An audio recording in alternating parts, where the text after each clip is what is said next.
నమస్తే, welcome to our channel. నేను సౌజన్య. గత ప్రభుత్వం అధికారంలో ఉన్నప్పుడు టీఎస్పీఎస్సీలో అనేక అవకతవకలు జరిగాయని చెప్పేసి సీఎం రేవంత్ రెడ్డి భావించినట్టుగా తెలుస్తోంది. దానికి సంబంధించి సిట్టింగ్ జడ్జితో ఆయన విచారణ చేపట్టేటువంటి ఆలోచనలో ఉన్నట్టుగా తెలుస్తోంది. ఇదే కనుక జరిగితే కేటీఆర్కి ఉచ్చు బిగుస్తున్నట్టుగా అనిపిస్తున్నట్టుగా కొంతమంది విశ్లేషకులు భావిస్తున్నారు. ఈ అంశానికి సంబంధించి మనతో మాట్లాడడానికి ఈరోజు మనతో పాటు ఉన్నారు సీనియర్ పొలిటికల్ అనలిస్ట్ అంకంరావు గారు ఉన్నారు. వారితో మాట్లాడదాం. నమస్తే అండి. నమస్తే అండి. టీఎస్పీఎస్సీకి సంబంధించి కేటీఆర్ వైపు అంతా కూడా ఉచ్చు బిగుస్తున్నట్టుంది.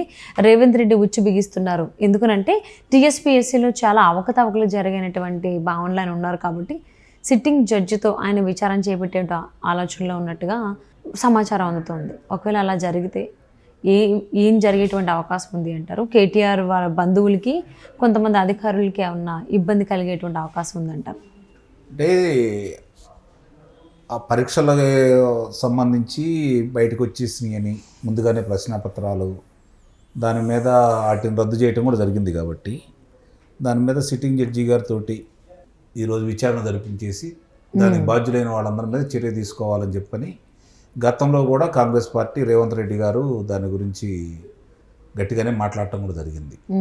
ఇప్పుడు వీళ్ళు అధికారంలోకి వచ్చారు కాబట్టి ఆ రోజు వాళ్ళ అన్న మాట కట్టుబడి దీనికి సంబంధించింది ఎట్లా జరిగింది ఏంటి అనేది మామూలుగా ఒక కమిటీలా కాకుండా వీళ్ళనే నిర్ణయించుకొని న్యాయమూర్తి గారు ప్రస్తుతం ఉన్నటువంటి న్యాయమూర్తి గారి చేతే విచారణ జరిపిస్తే అది పారదర్శకంగా ఉంటుంది, విషయాలన్నీ బయటకు వస్తాయి అనే భావంతో ప్రస్తుతం వీళ్ళు ఉన్నారు. జనం కూడా దాన్నే నిజమే అట్లా చేస్తే బాగుంటుందనే అభిప్రాయంతో కూడా ఉన్నారు.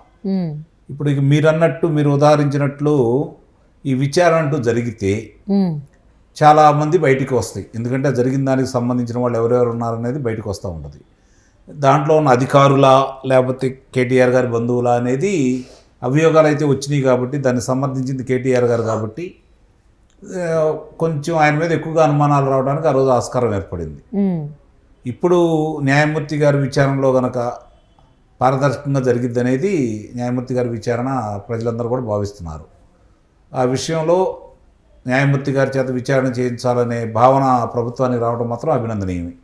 బాధ్యులైన వాళ్ళందరూ నిజంగా బాధ్యులైన వాళ్ళు ఉంటే వాళ్ళకి సంబంధించిన వాళ్ళ విషయాలన్నీ బయటకు వచ్చి వాళ్ళకి శిక్షలు పడితే ఇది ఒక మార్గదర్శకంగా కూడా ఉంటుంది.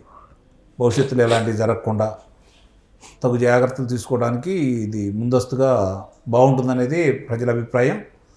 దాని గురించి సందేహించాల్సిన అవసరం కూడా ఏం లేదు. ఎందుకంటే న్యాయమూర్తి గారితో జరిగే విచారణ అనేది మంచి ఎవరెవరు అంటే మంచి ఎవరు చేశారు, చెడు ఎవరు చేశారు, నిజంగా దాంట్లో మంచి జరుగుంటే ఆయన మంచిగానే పొందుపరుస్తారు. లేదంటే ఎంతమందికి ఇబ్బంది జరిగింది, ఎంతమంది పిల్లల జీవితాలతో ఆడుకున్నారు కాబట్టి వాళ్ళ మీద కఠిన చర్యలు తీసుకోవడానికి దానికి బాధ్యులైన వ్యక్తులందరం తీసుకోవడానికి ఈ నిజ నిర్ధారణ కమిటీ అనేది బాగా ఉపయోగపడిద్ది అనేది అయితే మాత్రం నిస్సందేహంగా ఒప్పుకోవాల్సింది. దీనివల్ల కేటీఆర్ గారికా లేకపోతే అధికారులకా అనే దాన్ని చూసుకుంటా ఉంటే కేటీఆర్ గారికి అంటే ఈ రాజకీయ నాయకుల మీద ప్రభుత్వాలు మారినప్పుడు వీళ్ళ మీద ఇలాంటి అభియోగాలు రావడం అనేది సహజమే. కానీ ఇంతవరకు చూసుకుంటా ఉంటే భారతదేశ వ్యాప్తంగా చూసుకుంటా ఉంటే ఏళ్ల మీద లెక్కపట్టవచ్చు శిక్షలు పడ్డటువంటి రాజకీయ నాయకులు. అది కూడా ఉంది. అంటే గతంలో లాగానే జరుగుతాయా, నిజంగానే పారదర్శకంగా జరిగిందనేది కొంచెం ఆలోచించుకోవాల్సిన విషయం.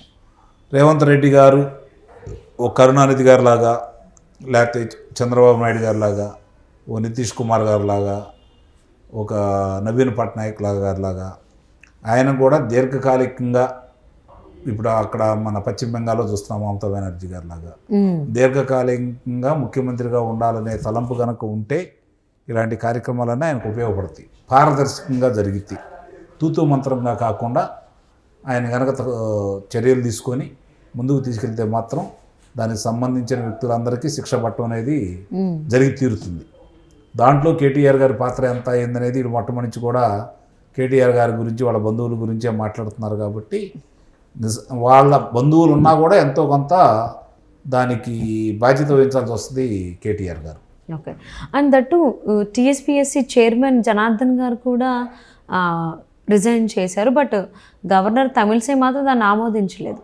అంటే రేవంత్ రెడ్డి గారు చాలా స్పష్టంగా చెప్పారు కదా, ఏదన్నా అవకతవకలు జరిగినాయని శాఖల మీద కనుక అభియోగాలు వచ్చితే దానికి సంబంధించినటువంటి ఎవరైతే నియమించబడి ఉన్నారో ఎవరి ఆధీనంలో ఇప్పుడు దాకా నడబడిందో వాళ్ళందరూ తప్పుకుంటారంటే కుదరదని చెప్పి చెబుతున్నాడు కదా ఆయన.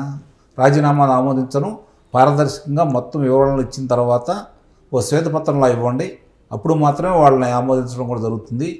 ఏమీ చెప్పకుండా, లెక్కలు చెప్పకుండా, ఏం జరిగినాయో వివరాలు ఇవ్వకుండా వాళ్ళు వెళ్ళిపోతానంటే మాత్రం కుదరదని చెప్పి చెప్పాడు కదా. కాబట్టి దాంట్లో ఆయన చాలా గట్టిగానే ఉన్నాడు. అనుమానం ఉన్న శాఖలకు సంబంధించి, ఆయన అనుమానం ఉన్న అనుబంధ సంస్థలకు సంబంధించి వాళ్ళ యొక్క రాజీనామాలు ఆమోదించకుండా ఆ వివరాలన్నీ అడుగుతున్నారు. కాబట్టి నిస్సందేహంగా వాళ్ళు ఆ వివరాలు ఇచ్చేంత వరకు ఇక వాళ్ళు ఎక్కడికి వెళ్ళలేరు, ఏమీ చేయలేరు. దాంట్లో కనుక వాళ్ళు బాధ్యులయ్యారనుకోండి, ఆ వివరాలను చూసిన తర్వాత బాధ్యులయ్యారనుకోండి, వాళ్ళ మీద శిక్షలు ఉంటాయి. ఇది దేశవ్యాప్తంగా కూడా మంచి పరిణామాలకు దారితీస్తుంది.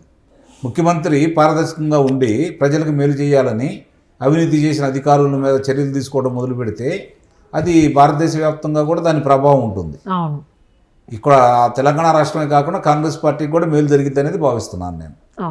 కాబట్టి దాని మీద గట్టి చర్యలే ఉంటాయి అనేది మామూలుగా వాళ్ళ తీరు చూస్తూ ఉంటే అనిపిస్తూ ఉంటుంది సహజంగా, అధికార మార్పిడి జరిగిన తర్వాత. కానీ తర్వాత ఉండే పరిణామాలే ఇప్పటి వరకు కొంచెం ఇబ్బందికరమైన పరిణామాలు. అందులో కాంగ్రెస్లో చూసుకుంటా ఉంటే కాంగ్రెస్లో ఇట్లాంటివన్నీ సహజం కూడా, వాళ్ళు కూడా చర్యలు తీసుకునేవి కూడా తక్కువే. కాబట్టి చర్యలు ఉంటాయైతే భావించడం లేదు, కానీ ఎన్నికలకు ఉపయోగపడతాయి, మాట్లాడుకోవడానికి ఉపయోగపడతాయి అని చెప్పి అయితే నేను భావిస్తున్నాను. ఓకే. సో అంటే ఇప్పుడు టీఎస్పీఎస్సీని అడ్డు పెట్టుకుని లోక్సభ ఎన్నికల్లో కాంగ్రెస్ కొంచెం ముందుకెళ్ళడానికి, జనాల్లోకి వెళ్ళడానికి ట్రై చేస్తుంది అనుకోవచ్చు అంటారా మరి? నిస్సందేహంగా అండి, అందులో అనుమానం ఉంది. దాని మీద యువత కోపంగా ఉన్నారు కాబట్టి ఈ చర్యలు వాళ్ళకు కూడా సానుకూలంగానే ఆస్వాదిస్తారు, వాళ్ళు కూడా ఆమోదం తెలుపుతారు. ఇప్పుడు వాళ్ళు ఇబ్బంది పడుతుంది వాళ్ళు కదా, రాజకీయ నాయకులది ఏముందండి. ఇప్పుడు వాళ్ళ వయసు దాటిపోయింది అనుకోండి, ప్రభుత్వ ఉద్యోగాలకు అనుమతులు రావు కదా వాళ్ళకి. కాబట్టి ఇబ్బంది పడేది విద్యార్థులే కదా. వాళ్ళు బాగా కోపంగా ఉన్నారు. ఆ కోపాన్ని మొన్న ఎన్నికల్లో చూపించడం కూడా జరిగింది. కాబట్టి వాళ్ళంతా దాన్ని ఆమోదిస్తారు, ప్రజలు కూడా ఆమోదిస్తారు. ఇలాంటి కార్యక్రమాలు చేపడితే రేవంత్ రెడ్డి గారు ప్రజలు కూడా ఆమోదిస్తారు. ఒక్కొక్క అంశాన్ని తీసుకొని బయటకు వచ్చేసి ఆ అంశంలో వాళ్ళ జరిగినటువంటి గతంలో ఆ ప్రభుత్వంలో జరిగిన పనులని దృష్టిలో పెట్టుకొని అది రాష్ట్రానికి నష్టం చేకూర్చిందా లేకపోతే విద్యార్థులకు నష్టం చేకూర్చిందా, ఇప్పుడు దీనికి సంబంధించిందంటే విద్యార్థులు ఇప్పుడు రాష్ట్రానికి గతంలో చేసిన దాన్ని బట్టి 3-4 అంశాలు ఈరోజు బయటకు కూడా వస్తున్నాయి కదా. జీవన్ రెడ్డి గారికి నోటీసులు పంపించడం కూడా జరిగింది. వారికి వాళ్ళ సముదాయానికి, వ్యాపార సముదాయానికి విద్యుత్తును కూడా ఆపేశారు. అట్లాగే మల్లారెడ్డి గారి మీద ఈరోజు అభియోగాలు మోపడం కూడా జరిగింది. మరి అలాగే జగదీష్ రెడ్డి గారి మీద ఇట్లా ఒక్కోటి బయటకు తీస్తున్నారు. కాబట్టి అందుట్లో కనుక నిజం ఉండి వాళ్ళు చర్యలు తీసుకోగలిగితే మాత్రం తిరిగి కాంగ్రెస్ పార్టీకి మంచి రోజులు వచ్చినట్టే. ఓకే. సో రాబోయేటువంటి లోక్సభ ఎన్నికల్లో మరి టీఎస్పీఎస్సీని ఈ అంశాన్ని అవతకులు జరిగాయి అనేటువంటి దానికి అంశాన్ని ఉపయోగించుకుని కాంగ్రెస్ పార్టీ ఎంత బాగా జనాల్లోకి వెళ్తుంది, అందులో జరిగినటువంటి అవకతవకల్ని ఎలా ప్రజలకి తెలియజేసే అవకాశం ఉందో వాళ్ళు ఉపయోగించుకుంటారని అనుకుంటున్నాము. సో ఎంతవరకు అది వర్కౌట్ అవుతుందో వేచి చూద్దామండి. Thank you so much for spending your valuable time with us, Ankammarao garu. Thank you అండి.